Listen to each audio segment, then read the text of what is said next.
Welcome to our Entrepreneur Spotlight. I'm Eleanor Hayes. Joining us today is Moyra Michelle, a hypnotherapist. Great to have you with us. Well, thank you. It's great to be here, Eleanor. Tell us how you started a business as a hypnotherapist. Well, I didn't start out as a hypnotherapist. It was a journey to get here. I started out in the corporate world like many entrepreneurs and working in healthcare. But what I found was I was ticking all the boxes in my various roles, but I was becoming disillusioned because I feel like in the corporate world I was getting more and more away from the mission of helping people. So I decided to set up my own business. My first business was called Antidote Creativity, and it was about helping people to be more creative. Because what I noticed in the corporate world was people were leaving their right brains at the door, and the whole industry, the whole world was becoming this left brain and very imbalanced. So that was my first mission in my first business, was to help people being creative. And you want to know how that went? I do. It bombed big time. So I thought I knew so much about entrepreneurship because I had set up 2 businesses on behalf of my previous employer. And I also did a master's in entrepreneurship. So I thought I was hot stuff coming in.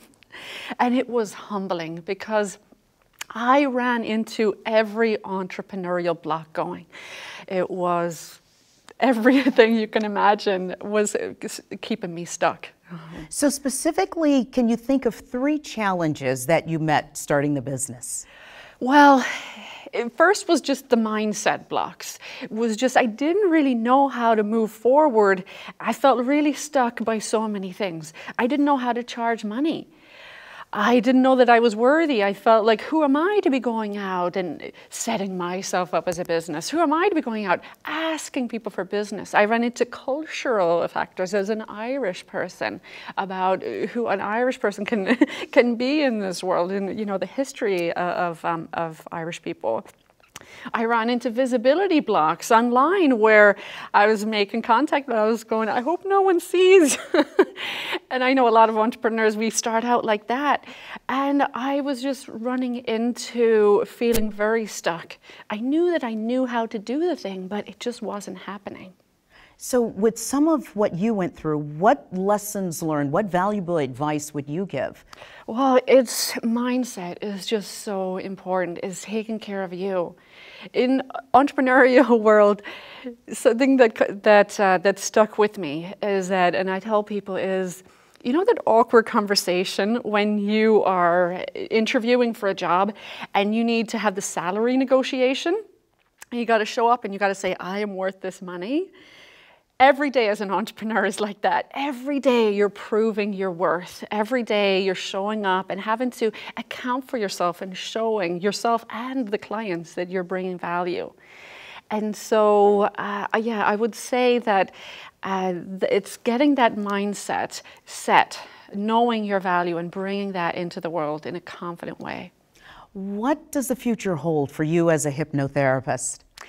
Well, I'm very blessed to be able to help so many people with my one-on-one work with hypnotherapy, but I also feel limited by it because I can only help so many people. So now it's about me expanding my impact.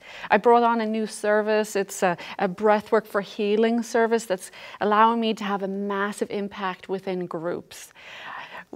The world's a little in trouble right now, I think we can all agree, when it comes to mental health. And so anything less than massive impact is not enough for me. So I want to go out and have big groups doing massive healing. I call it deep soul healing because that's where these wounds lie, is deep within us.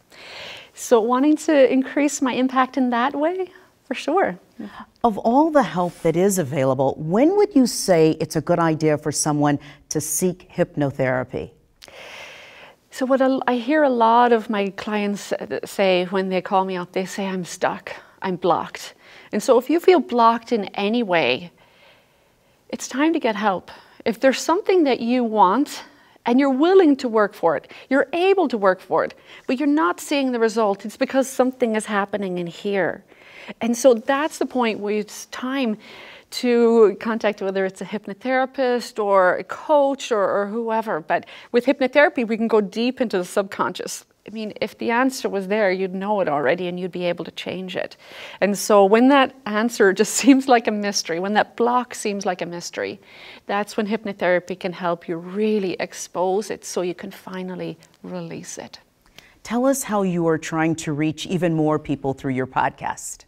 Yes, so my podcast is called The Old Soul Social Club, and it's just a fun outlet for me to be able to share some of my most intriguing stories. I'm a spiritual hypnotherapist, and even though I do take a clinical approach, a lot of my my motivation and my beliefs are that we are eternal souls and we are here for a purpose. And so my work branches into the spiritual, and then I have these amazing soul stories from my clients, stories about reconnecting with our true essence, miracle stories, people who have felt suicidal their whole lives and now they feel like they have a purpose and happiness and joy. And more. There's some freaky stuff in there too. There's some other professionals. So yeah, it's fun. It's the Old Soul Social Club. Thank you so much for all that you do, for trying to help others, and for sharing your story. Well, thank you very much. I'm here on a mission to clear the world of trauma, one person at a time, and hopefully maybe 100 people at a time. It's what I'm here to do, and I feel honored to do that. Moyra Michelle, hypnotherapist. If you have found this video segment to be insightful, please like us and comment, and also share your entrepreneur story.